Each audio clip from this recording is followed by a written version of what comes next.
अस्सलाम वालेकुम। वालेकुम सलाम। क्या हाल है भाई? ठीक हो? तबीयत सेहत ठीक है? खैर है खैर शरीयत देसो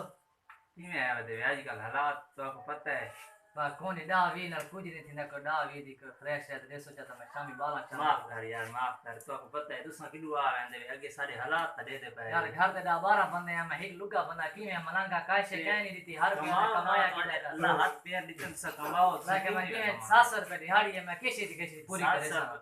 भाई जान तुसा लाइक कमाओ पता है घी किवें किलो है चीनी किवें किलो तो सदा 20 रुपए दी 5 दी काशे देसे यार कैसे गिनने हुन सा तो आपको देऊं या था बेचूं सबको काश बच्चे ना यार खरे हर मलंगा के तुम्हारे ऐसा के तक पता है सदा 12 बंदे खाते हैं किवें किवें पूरी करे सो 700 सारी दिहाड़ी है सवेरे जाके शाम तक बस सिर्फ 100 रुपया थी है चलो 100 सीमिया ले जा सराल के सारे घर लोग खा सोचा चलो ठीक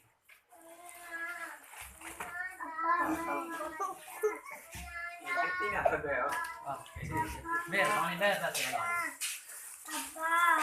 मस्त